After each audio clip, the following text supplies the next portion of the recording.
Ladies and gentlemen, welcome to the Bullpen.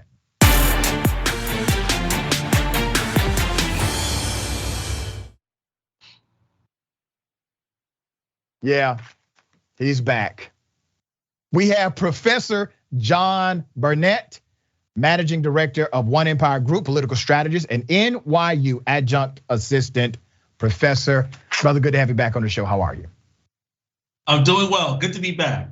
Good to be back. All right. I'm glad to hear you say that. We'll see if you say that at the end of this conversation, okay? Marjorie Taylor Greene, she has been banned from Twitter. She made a fuss about it. Some people are supporting her fuss. I don't see why, others are not. But you have a different take. I don't want to presume what you know or believe about that topic, but if you would, share your sentiment and I'll respond.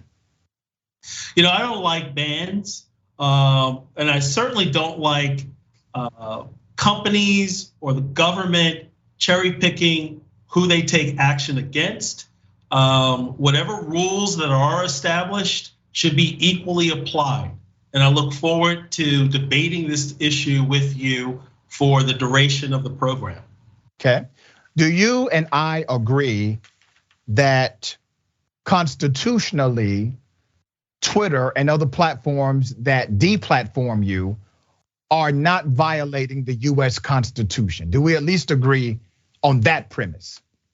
You know, I'm slightly torn. Yeah. Let me just say that I do agree, but then it's a platform of free speech. So I think from a free speech perspective, it's a violation. But then when we enter into the business realm, they do have certain rights, just like a restaurant can decline to serve you as long as they're not violating, or the reason for them not serving you doesn't violate the Constitution. So if they want to deny you service based upon your gender or race, something that is covered by the law, then that would be unconstitutional.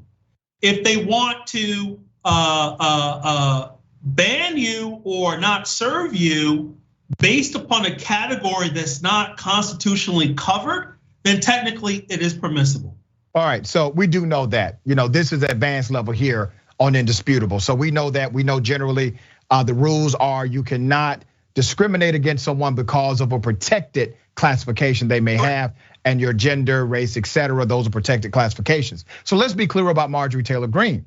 Marjorie Taylor Greene had multiple warnings. She was suspended, she was allowed to come back. She agreed to adhere to the community rules of engagement. Twitter is not a governmental entity. Twitter is, in fact, as you have laid out, a business, which means a business has particular rights and also responsibilities to lower liabilities in the workplace. The marketplace responds that way. So when somebody tells me that Marjorie Taylor Greene has said what happened to her is unconstitutional. Well, the last time I checked, the Constitution says Congress shall make no law respecting an establishment of religion, prohibiting the free speech exercise thereof, abridging freedom of speech or of the press. Remember, the prerequisite is that Congress should make no law. And by way of court interpretation through the US Supreme Court, we have deemed Congress to be governmental entities. Last time I checked, brother, Twitter, Facebook, etc., they are not the US government. So I'm trying to understand,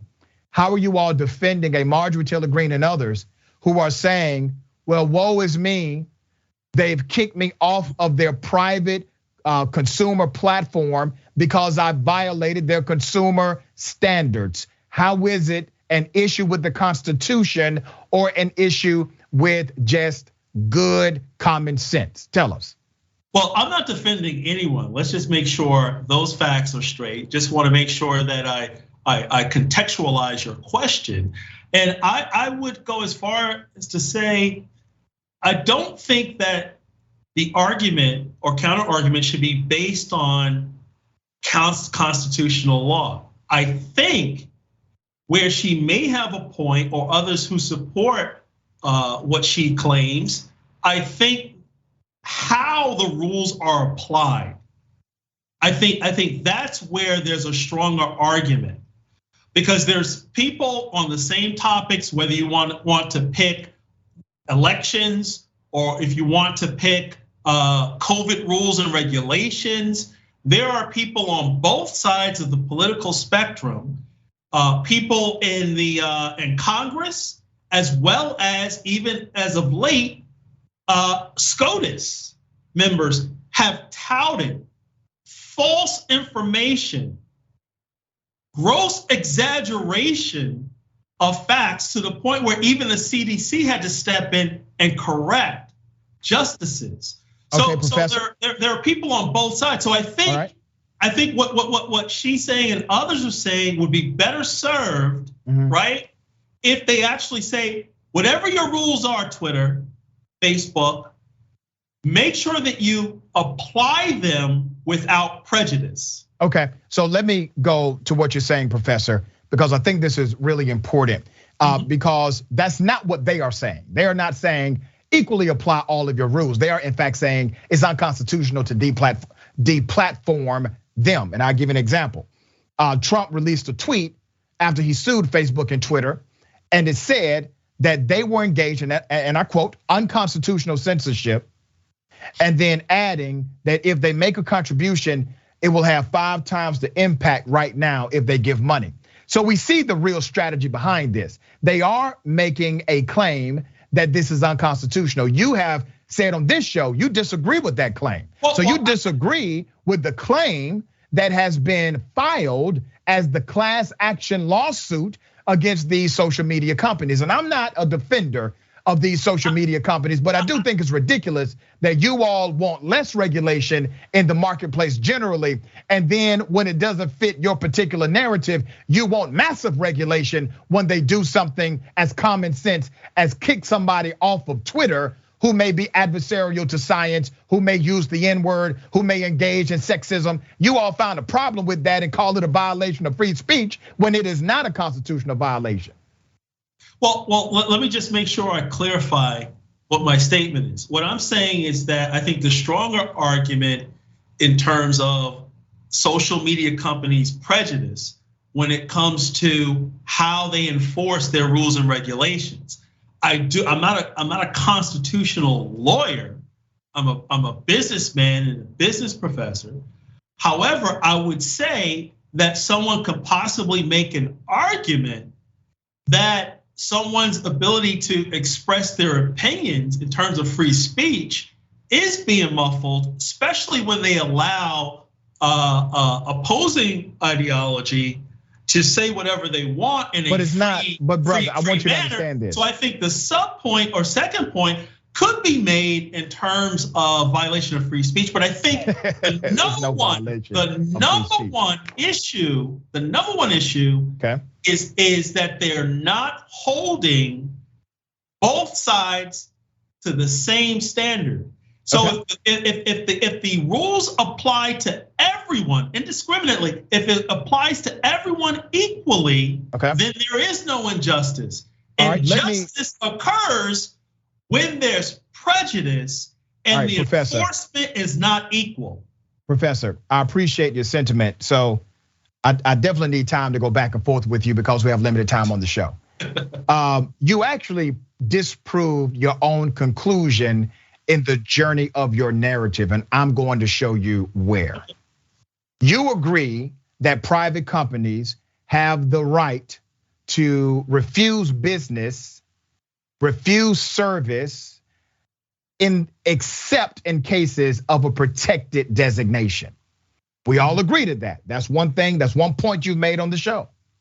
We all agree that a private social media company cannot or is not engaged in unconstitutional behavior because the Constitution only covers free speech as directed under Congress. The Congress cannot abridge your free speech. Number two. Number three, you are a business owner yourself, correct? Correct. You're making the argument on my show that everything needs to be applied the exact same in order for there to be no injustice. Well, injustice is a legal term of art. And injustice means that you have now engaged in one of those protected designations, which you have agreed that doesn't happen. So there is no injustice. When you say the word prejudice or prejudicial, Prejudicial is actually allowable in certain circumstances as a business owner. And I'm surprised that you, as a business owner, do not know this. For example, as a private business owner, I'm one myself, I do not have to give all contractors the same opportunity to bid on a contract as a private CEO. I do not. Is it probably better if I do? Maybe, perhaps, but I'm not bound by law to do so as a private individual. Also, if I choose to allow someone to come into my store with no shoes on, if I own a store and I say, you know what, you can come in my store with no shoes on. I have a no shoes, no service policy. But if I have a friend and I say, I want you to come in, you don't ever have to wear shoes. You saved my life 20 years ago. You don't ever have to wear shoes in my establishment. That is legal, brother. It is legal in the context of law. You know this, I know this. So when you talk about it has to be applied fairly from a private organization, a private company point, that's untrue. That's untrue. So let me interject here because you're filibustering your own show. No, hold on, brother. Wait a minute. Hold on, stop. Stop for a second. Hold on, brother. I don't want to cut your mic, but I will.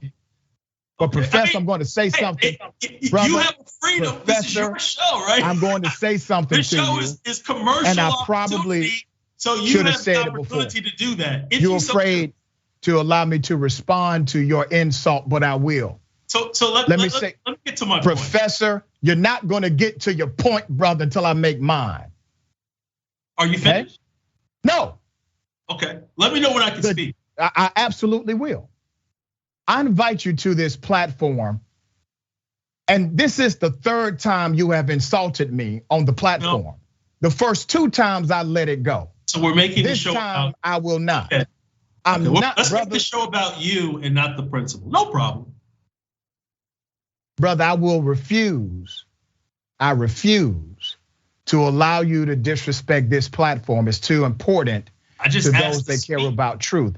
There is no filibustering on a show where a host has invited you for comment and commentary. You're still talking. I haven't been able to respond. But you can respond, brother. I just wanted to call out your ridiculous insult, and you have done that before. You're still filibustering. It's not a filibuster, brother. You know what? Have a good day. I appreciate you. Okay. Tell New York University I said hello. All right, I should have probably did that last show.